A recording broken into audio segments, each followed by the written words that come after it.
சாப்பிடணும்னு செஞ்சு காலையிலேயே மாத்திரை போட்டு வந்துட்டேன். மாத்திரை போடும்போது மணி 1:30 இப்போ தான் உடம்பு செய்யுது, கரெக்டாகுது. அண்ணா இந்த மீன் இப்படியே போடுவா, 2 போட்டுருவா. இந்த மீன் இதே மாதிரி போடுவா. இந்த மீன் இதே மாதிரி போடுவா, இல்லை 2 பண்ணுறோம். பெரிய மீன் இது குறுக்க போட்டுமா, ஒரு மீன் குழம்புலாம் யூஸ் ஆகும். அந்த 2 மீன் எவ்வளோ போடலாம்? அந்த 2 மீன் எவ்வளோ? இதே மாதிரி ஒன்று பெருசு ஒன்று.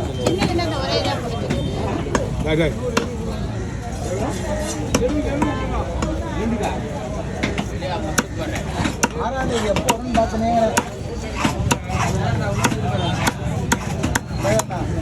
6ஆம் தேதி எப்போ வருதுன்னு பார்த்துனே